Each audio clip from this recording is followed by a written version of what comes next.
Halo guys, gimana nih kabarnya? Pasti baik kan?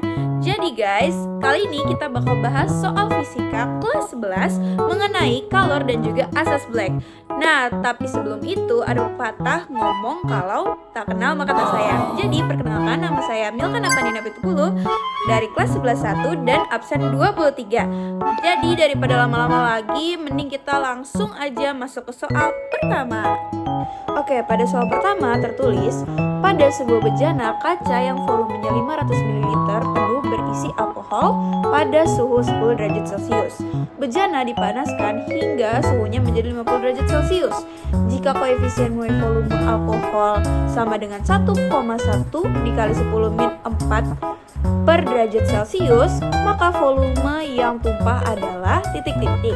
Dalam kurung koefisien muai panjang kaca sama dengan 3 dikali 10 min 6 per derajat Celcius. Oke teman-teman semua, dari soal ini kita bisa narik setiap diketahuinya. Jadi pertama kita dapat volume awal atau VO yaitu sebesar 500 ml. Yang kedua kita dapat delta T. Delta T merupakan pengurangan dari suhu akhir dikurang suhu awal. Suhu akhirnya itu 50 derajat Celcius, suhu awalnya 10 derajat Celcius. Dikurang maka hasilnya adalah 40 derajat Celcius. Lalu kita dapat koefisien muai alkohol yaitu sebesar 1,1 dikali 10 min 4 per derajat Celcius. Lalu kita juga dapat alfa kaca sama dengan 3 dikali 10 min 6 derajat Celcius. Nah, karena kita cuma diketahuin alfa kacanya, nah sedangkan di rumus kita butuh yang namanya koefisien kaca. Kita nggak butuh alfa kaca, kita butuh yang koefisien kaca. Maka kita cari koefisien kacanya melalui menggunakan alfa kaca, yaitu dengan cara 3 dikali alfa kaca. Maka hasilnya adalah 9 dikali 10 min 6 per derajat Celcius. Nah, karena udah dapat semuanya, sisa kita masukin ke rumus. Untuk cari volume tumpah, kita harus pertama-tama cari volume alkohol dulu. Setelah kita cari volume alkohol, kita kurangin dengan volume kaca. Nah, pertama kita cari volume alkohol menggunakan rumus VO dikali koefisien muai alkohol dikali delta T. Dimasukin aja angkanya sama dengan 500 dikali 1,1 dikali 10 min 4 dikali 4. Maka hasilnya adalah 2,2 ml. Lalu kita masukin juga, kita cari juga delta V kacanya, yaitu VO dikali koefisien muai kaca dikali delta T. Nah, dimasukin angka-angkanya sama dengan 500 dikali 9 kali 10 min 6 dikali 40 sama dengan 0,18 ml. Nah, maka kita cari volume tumpahnya dengan cara volume alkohol dikurang volume kaca, maka hasilnya adalah 2,2 dikurang 0,18 sama dengan 2,02 ml. Dan jawabannya adalah yang C. Teman-teman, sekarang kita lanjut ke soal nomor 2. Soal nomor 2 tertulis, sebanyak 150 gram air panas bersuhu 100 derajat Celcius ditambahkan ke dalam bejana yang berisi 300 gram air yang bersuhu 10 derajat Celcius sampai campuran itu mencapai kesetimbangan termal. Suhu campuran saat mencapai kesetimbangan termal adalah, jadi pada intinya yang ditanya adalah TC atau suhu campurannya. Nah, dari sini kita dapat beberapa item yaitu diketahui ya. Pertama itu ada, kita misalin dulu ya. Misalin air panas itu merupakan 1, sedangkan air dingin merupakan 2. Maka M1 nya atau massa air panasnya adalah 150 gram. Sedangkan T1 atau suhu air panas adalah 100 derajat Celcius. Nah, untuk air dingin M2 sama dengan 300 gram dan T2 sama dengan 10 derajat Celcius. Nah, untuk kalor air sama dengan 1 kal per gram derajat Celcius. Nah, kali ini kita bakal menggunakan yang namanya asas Black. Diingat ya teman-teman, asas Black itu sama aja Q lepas sama dengan Q terima. Nah, kita masukin aja langsung rumusnya. Rumusnya adalah massa dikali kalor dikali delta T. Nah, kita masukin M1-nya dulu. Oh ya, diingat juga Q lepas itu memiliki suhu yang lebih besar daripada Q terima. Jadi, Q lepasnya di sini adalah air panas karena suhunya lebih tinggi daripada suhu T2. Oke, lanjut.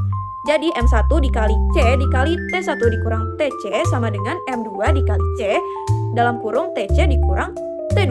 Nah, ini karena C-nya itu sama, kan di sini poinnya tuh sama-sama air. Jadi C-nya bisa dicoret guys, karena C-nya itu sama.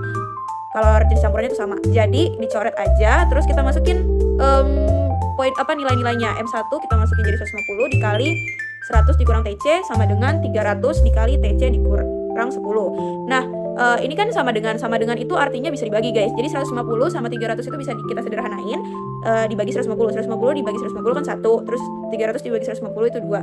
Nah, dapatlah tuh. Jadi 1 dikali dalam kurung 100 dikurang TC sama dengan 2 dikali TC dikurang 10. Maka hasilnya adalah 100 kurang TC sama dengan 2 TC dikurang 20. Maka kita pindahin ruasnya, jadi 100 plus 20 sama dengan 2 TC plus TC. Jadi 120 sama dengan 3 TC. Maka TC sama dengan 120 dikurang 3. Hasilnya adalah 40 derajat Celcius. Jawabannya adalah yang D. Sekarang kita lanjut ke nomor 3. Jadi di nomor 3 itu udah disediain yang namanya diagram kalor. Nah, jadi aku bacain soalnya aja ya. Diagram kalornya bisa kita lihat di video. Nah, soalnya adalah jika kalor jenis S sama dengan 2100 Joule per kilogram derajat Celcius dan kalor lebur S sama dengan 336.000 Joule per kilogram dan kalor jenis air adalah 4.200 Joule per kilogram derajat Celcius, maka kalor yang dibutuhkan benda bermasa 0,1 kg dalam proses dari P ke Q ke R adalah titik-titik. Nah, sekarang kita langsung masuk ke jawabannya aja. Nah, jadi kita masukin Q1. Q1 itu kita anggap itu adalah pemanasan L, di mana masanya sama dengan masa yang kita gunakan adalah 0,1 kg. Terus C-nya juga kita pakai C kalor S maksudnya sama dengan 2100 Joule per kilogram derajat Celcius. Terus T0-nya itu sama dengan minus 5 derajat Celcius, T1-nya sama dengan 0 derajat Celcius. Nah, kita cari delta T-nya. Delta T sama dengan T1 dikurang T0. Maka 0 dikurang minus 5 sama dengan 5. Terus kita masukin Q1 pakai rumus macet juga. M dikali C kalor S, kalor jenis S dikali delta T. Maka sama dengan 0,1 dikali 2100 dikali 5. Maka hasilnya adalah 1050 Joule. Lanjut kita cari yang Q2-nya. Q2-nya kita menggunakan C-nya itu 336.000 Joule per kilogram. Jadi Q2 kita pakai rumus M dikali L. Masa dikali lebur sama dengan masa dikali lebur. Masanya tuh sama ya guys. Masanya itu tetap 0,1 dikali leburnya. Leburnya itu 336.000 sama dengan 33.600 Joule. Nah, karena ditanyanya adalah Q total dari proses P ke Q ke R adalah berapa? Jadi kita harus tambahin Q1 sama Q2-nya. Jadi sisa kita tambahin aja 1050 ditambah 33.600. Maka hasilnya adalah 34.650 Joule. Dan jawabannya adalah yang B. Oke teman-teman semua, sekarang kita lanjut ke nomor 4. Nomor 4 tertulis air bermasa 200 gram bersuhu 30 derajat Celcius dicampurkan dengan air mendidih bermasa 100 gram dan bersuhu 90 derajat Celcius. Kalor jenis airnya itu 1 kal per gram derajat Celcius. Maka suhu campuran pada saat keseimbangan termal adalah titik-titik. Nah, oke teman-teman, jadi aku bakal kasih tahu dulu kalau sekarang kita bakal pakai asas black lagi. Oke, sekarang kita langsung aja tulis diketahuinya. Pertama itu tentang air dingin. Kita anggap air dingin merupakan 1. Jadi M1-nya sama dengan 200 gram, T1-nya sama dengan 30 derajat Celcius. Lanjut kita ke air panas. Air panas kita anggap 2. Nah, M2-nya sama dengan 100 gram, terus T2-nya sama dengan 90 derajat Celcius. Lalu kita dapat juga C air atau kalor jenis air sama dengan 1 kal per gram derajat Celcius. Nah, soal ini tuh kalau nggak salah sama kayak soal sebelumnya ya. Kayaknya nomor 2, ya kan? Sekarang langsung aja kita masukin Q lepas sama dengan Q terima. Karena air panas memiliki suhu yang lebih besar, maka kita nyatakan air panas merupakan Q lepas. Jadi sama dengan M2 dikali C dikali T2 dikurang dikurang TC sama dengan M1 dikali C dikali TC dikurang T1. Nah, C-nya bakal kita coret lagi teman-teman, karena ini merupakan kalor jenis air, dan karena keduanya itu sama-sama air dingin dan juga air panas, jadi C-nya bisa dicoret karena ya angkanya tetap sama. Oke, lanjut. Jadi hasilnya adalah 100 dikali 90 dikurang TC sama dengan 200 dikali TC dikurang 30. Nah, ini kita sederhanain lagi ya teman-teman. 100 sama 200 bisa kita sederhanain, kita bagi 100, jadi 100-nya dicoret jadi 1, lalu 200-nya dicoret jadi 2. Maka sama dengan 90 dikurang TC sama dengan 2 dikali TC dikurang 30. Nah, 2-nya kita kali ke dalam kurung. Jadi 90 kurang TC sama dengan 2 TC dikurang 60. Maka kita pindah ruas nih, 60 sama TC-nya kita pindah ruas. Jadi 90 ditambah 60 sama dengan 2 TC ditambah TC. Maka 150 sama dengan 3 TC. Nah, TC sama dengan 150 dibagi 3. Maka hasil akhirnya adalah 50 derajat Celcius. Jawabannya adalah yang C. Oke, sekarang kita bakal lanjut ke nomor 5, yaitu nomor terakhir. Jadi di nomor 5 tertulis, logam tembaga bersuhu 100 derajat Celcius. Wah, suhunya panas nih guys. Dimasukkan ke dalam air yang bermassa 128 gram dan bersuhu 30 derajat Celcius. Kalor jenis air sama dengan 1 kal per gram derajat Celcius. Dan kalor jenis tembaganya itu 0,1 kal per gram derajat Celcius. Maka, jika kesetimbangan termal pada suhu 36 derajat Celcius, maka massa logam tersebut adalah titik-titik. Nah, ini kita juga menggunakan yang namanya asas Black. Tapi sebelum itu kita tulis dulu nih diketahui, kita misalin logam ini atau tembaga ini itu 1 dan air itu 2. Jadi T1-nya atau suhu logamnya itu 100 derajat Celcius.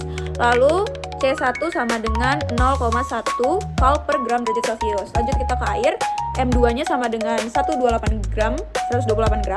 Terus T2-nya sama dengan 30 derajat Celcius dan C2-nya sama dengan 1 kal per gram derajat Celcius. Nah, di sini juga kita diketahuin TC atau suhu campurannya itu adalah 36 derajat Celcius. Nah, sekarang kita beda dari sebelum-sebelumnya. Kalau sebelum-sebelumnya kan kita biasa ditanya TC. Nah, kali ini kita ditanyain M1 guys, atau M logamnya itu berapa. Tapi rumusnya tetap sama kok. Kita masukin aja asas Black sama dengan asas Black. Itu Q lepas sama dengan Q terima. Rumusnya juga tetap sama, macet sama dengan macet. Jadi karena suhu tembaga lebih besar daripada suhu air, maka Q lepasnya sama dengan tembaga. Jadi M1 dikali C1 dikali T1 dikurang TC sama dengan M2 dikali C2 dikali TC kurang T2. Nah, kita masukin komponen-komponennya. M1 karena belum diketahui, kita tulis aja M1 dikali 0,1 dalam kurung 100 dikurang 36 sama dengan 128 dikali 1 dikali dalam kurung 36 dikurang 30. Karena ini ada dalam kurungnya, jadi kita kerjain yang dalam kurung dulu. Jadi M1 dikali 0,1 terus dikali 100 kurang 36 itu 64 sama dengan 128 dikali 36 kurang 30 sama dengan 6. Jadi 128 kali 6. Maka M1 dikali 6,4 sama dengan 768. Kita sisa pindah ruas aja. 6,4-nya di sebelah kanan jadi dibagi. Jadi M1 sama dengan 768 dibagi 6,4. Maka hasilnya M1 sama dengan 120 gram. Jawabannya yang D. Oke guys, mungkin segitu aja pembahasan soal dari aku. Mohon maaf banget kalau emang masih banyak kurangnya, penjelasannya masih kurang jelas. Mohon maaf, mohon dimaklumin karena aku juga masih belajar. Kita sama-sama belajar di sini. Oke, mungkin itu aja. Sekian, terima kasih. Bye bye.